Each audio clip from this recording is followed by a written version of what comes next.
పడితే అరెస్టు తప్పదనేటువంటి ఒక ఇండికేషన్ కూడా ఇచ్చారు. అయితే దీనికి సంబంధించి ముందు మనం డిబేట్లోకి వెళ్ళే ముందు మనతో మాట్లాడడం కోసం వైఎస్ఆర్ కాంగ్రెస్ పార్టీ చెందినటువంటి శాసనసభ్యులు తాటిపర్తి చంద్రశేఖర్ గారు మనతోటి ఫోన్లోకి అందుబాటులోకి వచ్చారు, వైసీపీ ఎమ్మెల్యే. సో వారితో మాట్లాడదాం. ఎందుకంటే నాగార్జున యాదవ్ కేసుకు సంబంధించి ఆయన కోర్టుకు వెళ్ళినటువంటి తరుణంలో కూడా వైసీపీ ఎమ్మెల్యే తాటిపర్తి చంద్రశేఖర్ వారితోటి ఉన్నారు, వారు మనతో ఉన్నారు. మాట్లాడదాం ఫోన్ లైన్లో. ఎమ్మెల్యే గారు గుడ్ ఈవినింగ్ అండి. గుడ్ ఈవినింగ్ బ్రహ్మనాయుడు గారు. మీ పార్టీ అధికార ప్రతినిధిని పోలీసులు అరెస్ట్ చేశారు, తెలంగాణ పోలీసులు. సో ఎలా చూస్తున్నారు ఈ అంశాన్ని? 14 రోజుల పాటు ఆయనకు రిమాండ్ పడినట్టు తెలుస్తూ ఉంది. అంటే ఎప్పుడు మాట్లాడినటువంటి వ్యాఖ్యల నేపథ్యంలో ఆయన మీద కేసు నమోదైంది? అంటే ఇది లేటెస్ట్గా మాట్లాడారా? మీ పార్టీ నాయకులేమో ఇది గతంలో మాట్లాడినారు. అసలు ఏం జరిగింది చంద్రశేఖర్ గారు? బ్రహ్మనాయుడు గారు, ఇది ఖచ్చితంగా ఇది కక్ష సాధింపు చర్య. చంద్రబాబు నాయుడు గారి యొక్క కళ్ళు చల్లబడట్లేదు. వైఎస్ఆర్ కాంగ్రెస్ పార్టీ నేతల్ని అరెస్టులు చేసి తన యొక్క ద్వేషాన్ని వైఎస్ఆర్ కాంగ్రెస్ పార్టీ మీద ప్రదర్శిస్తూనే ఉన్నారు. ఇవాళ రాష్ట్రాలు కూడా దాటిపోయి సరిహద్దులను కూడా చెరిపేసుకుంటూ తన శిష్యుడైనటువంటి ఇక్కడ ఉన్నటువంటి రేవంత్ రెడ్డి గారి ద్వారా ఇక్కడ కూడా మళ్ళీ ఇబ్బందులు పెట్టేటటువంటి ప్రయత్నం చేస్తున్నాడని ఖచ్చితంగా చెప్పక తప్పదు. ఎందుకంటే ఇది 2024లో వచ్చినటువంటి రిజల్ట్స్ ని, ఏపీ రిజల్ట్స్ ని ఉద్దేశించి రేవంత్ రెడ్డి గారు కొన్ని వ్యాఖ్యలు చేశారు.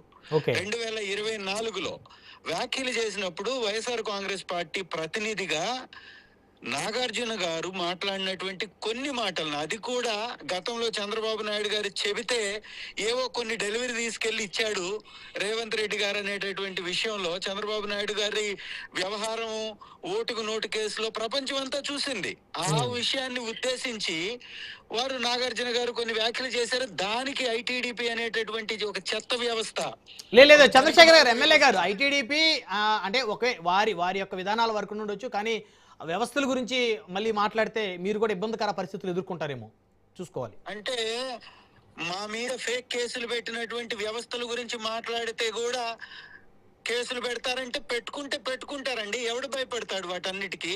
తప్పుని తప్పని చెప్పడం ఖచ్చితంగా ధర్మం. ఈ సమాజంలో తప్పుని తప్పు అని చెప్పకపోతే తప్పే ఒప్పుగా ఈ ప్రపంచాన్ని దహించి వేస్తుందని బాబాసాహెబ్ అంబేద్కర్ గారు చెప్పారు. నిజాన్ని ఎప్పుడు మాట్లాడుతూనే ఉండాలి, లేకపోతే అబద్ధమే నిజమై ఈ ప్రపంచాన్ని దహించి వేస్తుందని వారు మాట్లాడినటువంటి మాటలు ఈ సందర్భంలో మనం గుర్తు చేసుకోవాలి. తప్పును తప్పే అంటాం కదా.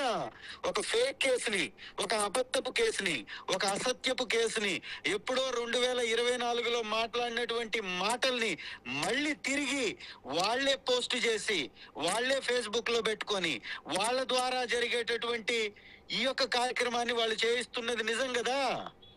మరి లేకపోతే ఆంధ్ర రాష్ట్రంలో మాట్లాడినటువంటి అంశాన్ని తెలంగాణ రాష్ట్రంలో ఉన్నటువంటి ముఖ్యమంత్రి గారికి అభిమానులుగా ఉన్నటువంటి వాళ్ళకి 2 సంవత్సరాల తర్వాత మనోభావాలు దెబ్బతింటాయా?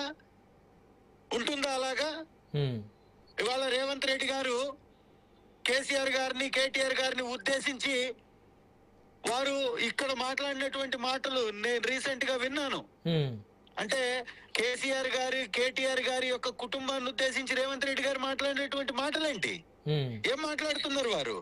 గతంలో వైఎస్ రాజశేఖర రెడ్డి గారి గురించి రేవంత్ రెడ్డి గారు ఏం మాట్లాడారు? ప్రతిపక్ష నాయకుల్ని రేవంత్ రెడ్డి గారు ఏ భాషతో సంబోధించారు? ఇవాళ తెలంగాణ రాష్ట్రంలో ఉన్నటువంటి ఎమ్మెల్యేలు, మంత్రులు ఏ విధమైనటువంటి భాషతో ప్రతిపక్ష నాయకులను మాట్లాడుతున్నారు? మీరు హుందాగా ప్రవర్తిస్తున్నారా? హుందాగా వ్యవహరిస్తున్నారా? ఒక వస్తువుని ఇంకొక దగ్గరికి తీసుకెళ్లి డెలివరీ చేసేటటువంటి ఒక వ్యవస్థని పోల్చుతూ మాట్లాడాడు. ఎస్, ఖచ్చితంగా గతంలో జరిగినటువంటి ఆ అంశాన్ని ఆ రోజే గాని జరుగున్నట్లయితే ఎవరైనా కొంత ఆలోచించేవాళ్ళు.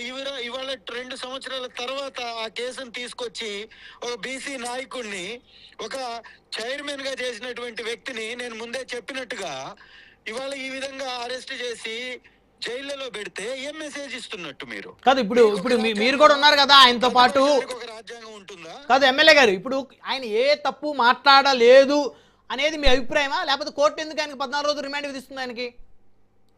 సార్, పెట్టినటువంటి సెక్షన్స్ చూడండి ఒకసారి. మీరు పెట్టిన సెక్షన్లన్నీ కూడా 3 సంవత్సరాల లోపల శిక్ష పడేటటువంటి సెక్షన్స్, 3 సంవత్సరాల లోపల శిక్ష పడే సెక్షన్స్ కి సంబంధించి స్టేషన్ బెయిల్ ఇవ్వచ్చు 41A నోటీస్ ఇచ్చి, అరెస్ట్ చేయాల్సినటువంటి అవసరం లేదు. అలాంటి సర్కులర్ ఉంది మనకి. అలాంటి వెసులుబాటు ఉన్నప్పుడు కక్ష సాధింపు చర్య కాకపోతే, చంద్రబాబు నాయుడు గారి కళ్ళల్లో ఆనందం చూడాలని ఇక్కడ ప్రభుత్వం అనుకోకపోతే, ఏమంత తప్పు జరిగిపోయిందని 2 సంవత్సరాల ముందు కేసుని ఈ రోజు తవ్వి జైలుకు పంపాల్సినటువంటి పరిస్థితి ఎందుకు వచ్చింది? అంటే ఇప్పుడు అన్యాయంగా జైలుకు పంపారు మీ పార్టీ అధికార ప్రతినిధులు అంటారు మీరు? ఇది అన్యాయంగా జైలుకు పంపినటువంటి విషయమే, దీనిలో ఎలాంటి సందేహమే లేదు. ఈ విషయాన్ని ప్రజలకు కూడా చేరవేస్తాం. తెలుగుదేశం పార్టీ అనేటటువంటి ఒక పార్టీ చేస్తున్నటువంటి దుర్మార్గాలు కాదు ఎమ్మెల్యే గారు, మీరు ఆంధ్రప్రదేశ్ లో ఉన్న తెలుగుదేశం పార్టీకి ఏం సంబంధం? మీ పార్టీ అధికార ప్రతినిధి ఒక తెలంగాణ రాష్ట్ర ముఖ్యమంత్రి గురించి మాట్లాడితే వాళ్ళు కేసు పెట్టారు, అక్కడ పోలీసులు అరెస్ట్ చేసి తీసుకెళ్లారు, తెలంగాణ రాష్ట్రంలో కోర్టు రిమాండ్ విధిస్తే చంద్రబాబు నాయుడు గారు, లోకేష్ గారు, తెలుగుదేశం పార్టీ వాళ్ళకేం సంబంధం సార్? ఏం సంబంధం ఉండి రేవంత్ రెడ్డి గారు వైఎస్ జగన్మోహన్ రెడ్డి గారిని ఉద్దేశించి మాట్లాడారు? ఏం సంబంధం ఉంది? తెలుగుదేశం పార్టీ విజయం సాధించినటువంటి సందర్భంలో రేవంత్ రెడ్డి గారు ప్రతిపక్ష పార్టీ నాయకుడిని, ప్రతిపక్ష పార్టీని మాట్లాడాల్సి వచ్చింది. మరి మా పార్టీని మాట్లాడినప్పుడు మా అధికార ప్రతినిధి మాట్లాడాల్సినటువంటి బాధ్యత ఉండదా? ఎందుకు మాట్లాడారు? ఏ సందర్భంలో మాట్లాడారు? ఏ డిబేట్ లో మాట్లాడారు? ఒకసారి మీరు చూడండి. సో ఇప్పుడు మీరు ఫైనల్ గా ఏం చేయబోతా ఉన్నారు? నాగార్జున యాదవ్ని బయటికి తీసుకొచ్చే పరిస్థితులు ఉన్నాయా, లేకపోతే ఇంకొన్ని రోజుల పాటు ఆయన రిమాండ్ లో? లీగల్ గా పోరాడతాం, ప్రజల్లోకి బలంగా ఈ తప్పుల్ని తీసుకెళ్తాం. వైఎస్ఆర్ కాంగ్రెస్ పార్టీ నాగార్జున గారి కుటుంబానికి అండగా ఉంటుంది. పార్టీకి ఆ బాధ్యత ఉంది. పార్టీ తరఫు నుంచి ఖచ్చితంగా నాగార్జున యాదవ్ గారి కుటుంబానికి అండగా ఉంటాము. లీగల్ గా ఫైట్ చేస్తాం. ఖచ్చితంగా నాగార్జున యాదవ్ గారిని బయటకు తీసుకొస్తాం. రైట్, ధన్యవాదాలు ఎమ్మెల్యే గారు ఫోన్ లైన్ అందుబాటులోకి వచ్చింది. ఇది పరిస్థితి. సో మొత్తానికి మరొక అంశం కనుక చూస్తే, డిబేట్లో ఇంటింటికి ఎమ్మెల్యే కార్యక్రమాన్ని ప్రారంభించడానికి తెలుగుదేశం